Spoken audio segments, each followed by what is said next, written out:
L'entreprise aujourd'hui doit être de plus en plus collaborative pour mobiliser l'intelligence collective des salariés, puis aussi pour faire travailler l'entreprise avec son écosystème, ses clients, ses fournisseurs. On a maintenant des outils numériques qui sont vraiment au très bon niveau et qui permettent d'accélérer cette collaboration, ça c'est le premier point.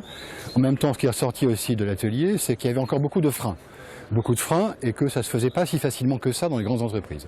Donc on ne se décrète pas entreprise collaborative finalement. Alors les freins qu'on a identifiés, il y en a quelques-uns importants. Le premier frein, c'est qu'on a encore dans les grandes entreprises des hiérarchies verticales, des silos entre directions, entre branches, entre filiales, entre pays, et que ces silos, il faut arriver à les casser d'une certaine manière. Ça, c'est pas tout seul. Le deuxième frein qu'on a identifié, c'est qu'au niveau de la tête de l'entreprise, il n'y a pas toujours une volonté d'avancer. Donc on a besoin d'avoir un leadership au niveau de la tête de la boîte qui impulse la collaboration. Ça, c'est un deuxième frein. Puis un troisième frein qu'on a mis en évidence, qui est que nos méthodes d'évaluation de RH en fait d'entreprise valorisent toujours davantage l'individu que l'équipe. Donc si on ne change pas ça, si on n'a pas une incitation à collaborer, si on ne valorise pas l'initiative transverse, on a du mal à avancer. On doit pouvoir s'appliquer à nous-mêmes ces nouvelles méthodes, ce qui permet ensuite de les faire connaître. Mais ça ne suffit pas. Ça ne suffit pas parce qu'effectivement, il faut que ça immerge toute l'entreprise et donc il faut convaincre la hiérarchie à tous les niveaux, et à mon avis depuis le plus haut niveau de l'entreprise jusqu'à manager de base, de ces outils-là. Il faut aussi choisir sans doute des gens qui sont plus enclins que d'autres à aller dans ce sens-là, et puis faire en sorte que l'initiative se développe et qu'on les fasse connaître.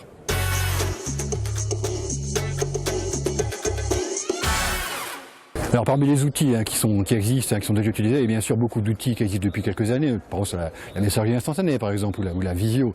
L'outil majeur aujourd'hui, c'est le réseau social entreprise. Donc avec pas mal de solutions qui sont offertes, qu'on peut choisir dans l'entreprise. Ce qui manque, et ce qu'il faut qu'on développe, c'est que ces outils-là soient intégrés dans l'ensemble du système d'information d'entreprise et dans ces processus. Aujourd'hui, ils sont à côté.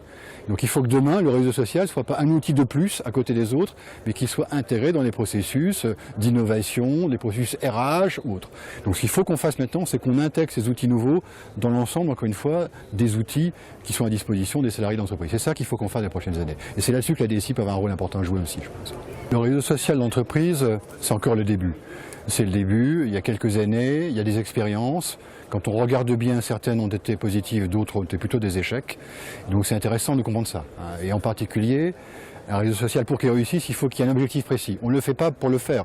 On le fait parce qu'on veut innover, parce qu'on veut faire un projet, parce qu'on veut résoudre un problème. Donc s'il n'y a pas d'objectif précis, ça ne fonctionne pas. Donc on en est là, on en est à se chercher. Je pense que ça va se développer. Je pense qu'on peut vraiment, encore une fois, en intégrant le réseau social dans les processus, on peut en faire des vrais outils d'innovation, de productivité, de changement, mais c'est vraiment le début. Je crois que c'est dans les années qui viennent qu'on verra se développer vraiment des réseaux sociaux qui seront à la taille des grandes entreprises en tout cas.